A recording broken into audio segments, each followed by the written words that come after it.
Hello business besties. In today's video, I'm going to share with you how you can scale your shop the fastest way possible. I'm going to share with you 2 ways that I scale my Etsy shop really fast. Now, you don't even have to be selling on Etsy. You might be selling on Shopify, TikTok Shop, EVERBEE Store, Amazon, you name it, whatever platform you're on, this system is going to work for you. And it's very simple and a lot of times overlooked. And I will say myself, it's so simple that like sometimes I have to remind myself to do this. Let me just give you a scenario first. So I mostly sell t-shirts and sweatshirts in my shop, right? When a t-shirt design starts to take off in my shop, and it doesn't even have to be a bestseller yet, but I see it has like 3 sales in a month, I know that 1, it's in demand, and 2, I have good SEO for it, right? People are finding it. I never put ads on any of my things either, so this is a good indicator for me that people are finding it on their own and they like it. They like the design and they like the niche, okay? So the saying that helps remind me to do what I'm about to tell you is follow the money. If you need to write that down somewhere and have it,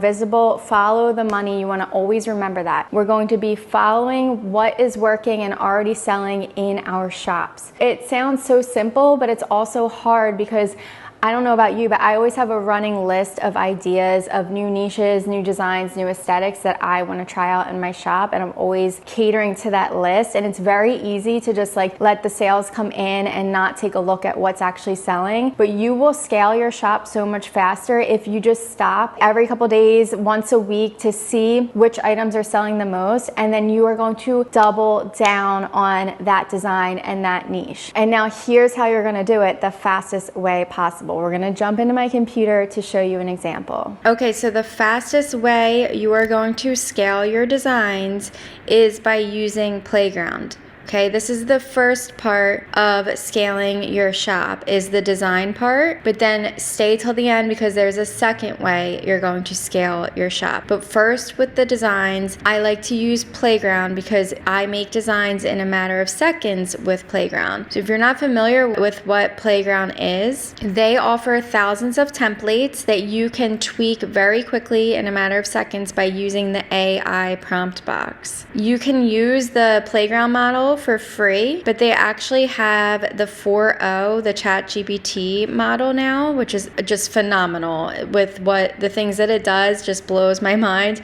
Now you do need the pro version for the 4.0 model, which is $15 monthly. You do have a few tries for free. If you use my affiliate link in the description below, you will be able to try this out. And the cool thing about Playground is that they offer the commercial rights to all of their templates too, so you're not going to get in trouble by using them, but be sure to tweak them to make them your own intellectual property. Let's go back to the actual tutorial and how you're going to scale your shop. So remember I said follow the money. You're going to take note of the designs that are selling well in your shop, and then you're going to upload them right here within Playground. Alright, so I have my design uploaded. I actually made this from a template within Playground. But let's say I noticed that this design was starting to sell in my Etsy shop. There's a number of things that I would do. The first thing is I would take a look and say, okay, it's my Amsterdam design. Amsterdam designs must be in demand. So what I would do is, okay, not everybody is going to want an Amsterdam design in this aesthetic,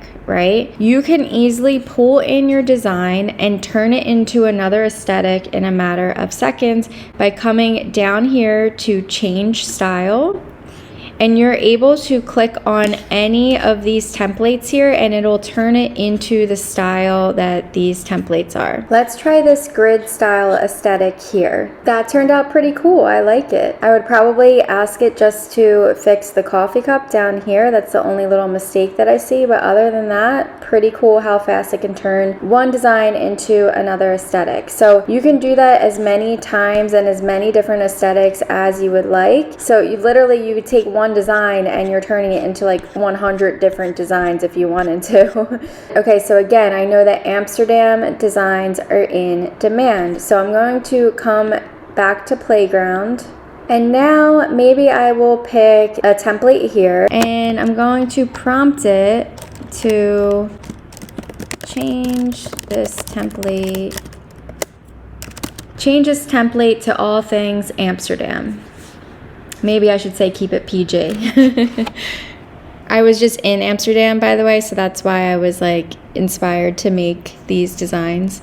Oh my gosh, I love it. It's so cute. I would probably prompt it to change the text here, and I would probably just have it say Amsterdam down there and maybe in a different font. And let me just show you, you can very easily do that if you want to. So like erase object, and then I could come down here and erase.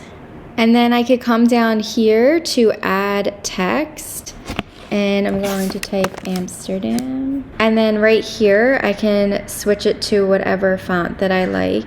I would probably play around with the font choice a little bit more, but for time purposes, I just want to show you. Here is the gist of it, but this is an example of how you can make another trending design that fast. And again, I could come down here and change the style of this one to anything. I could also prompt in here, you know, if I wanted to say to add some flowers or something. Oh, this is fun too. So let me click create image, and I could say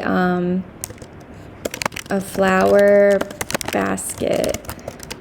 And it made me a cute little design that I can put wherever I want.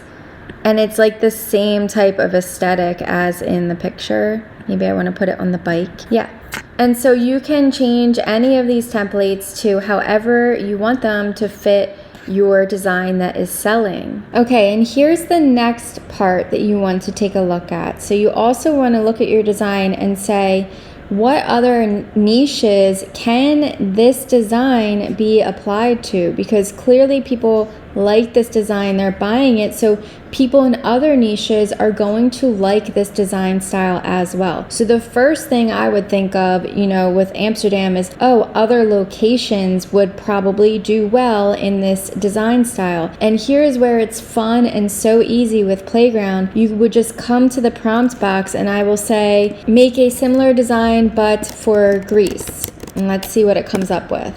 And that fast, I have a Greece design. So the first part of this tutorial that I showed you was based off of the niche. I ran off of the Amsterdam design, right? And I started making more designs for Amsterdam. The second part to scale is to run with the design aesthetic. So now I can make so many different location shirts. You know, I can make a similar design just by prompting it by saying, you know, make a similar design, but for Italy, make a similar design but for Spain, wherever you want. And now you are tapping into all of these other niches, and it's most likely going to sell. If you have the right SEO, it's going to sell because people were liking this design style for Amsterdam, so they're most likely going to like it for other locations. You can also take this design style even further into completely different niches. What if I said use this design style for a teacher? And now that fast, I am tapping into the professional niches. You know, this doesn't look great, but this was an example. I would not sell this in the teacher niche. I would probably make this a different style, maybe like a retro-y one. Let's see if we can change this to a different style. Let's click this one. So with a few prompts, now I have a teacher design. Maybe I would, you know, I don't necessarily see, I'm being nitpicky right now. I don't necessarily see an actual like person selling on a shirt or a product. So I would probably prompt this like to change it to a school bus or a different type of teaching graphic, and just prompt it a few times until you get it to exactly how you want. But you know, the prompts, it just takes a matter of a few minutes of prompting to get it to a design that you like. And let's say this starts taking off in the teacher niche. I can now apply this to the nurse niche or any other profession. You could use this across the board with sports, different hobbies. I hope that you understand what I mean by like the scaling is endless when you think of it this way. So yes, you're going to dive into the actual niche that first design was in, like Amsterdam, right? But then you can apply that same design style to so many other niches and tap into all all of these other audiences of people. And my other easy favorite way to scale is by products. So if I have a design, let's say, you know, most of the time I put my design on Bella Canvas 3001, and I'll choose 2 t-shirt colors. And then I also like to choose 2 sweatshirt colors of the Gildan 18,000. So typically I'm putting like 3 or 4 products up with the same design on it just to test it. Let's say one of my Bella Canvas t-shirts takes off. Then I take that design and I put it on even more colors of the same Bella Canvas brand. Now, I'm not going to put it on every single one of these. I will tell you my go-tos right now though. So I like Athletic Heather, Dark Heather Gray is always a big seller, Mauve, Soft Cream, Heather Mint. Depending on the time of year, I do like the Military Green as well, and Heather Prism Peach. Now, I won't take the design and put it on all of those colors, but I'll choose like a few more colors to put it on. Then same thing, I also add it to more sweatshirt colors. So my favorite sweatshirt colors are white, ash, sand, and depending on the design, sometimes I'll do light blue and sometimes I like the light pink. So again, I won't put it on all of those colors I just mentioned. If it looks good on those colors, then I will add it to those other colors. I will also take that design and add it to a mug, and this is my favorite mug right here. It's only $3.50. Great profit margin with that. And if it makes sense to go onto a tote bag, I will add it to a tote bag. So that's the way I scale out one design, by putting it on many different products. If I know it's selling and it's in demand, typically it's going to sell on other products as well. There you have it. There's my process to scaling my Etsy shop the fastest way possible. So just remember, you know, continue to work on that running list that you have, but don't forget to follow the money.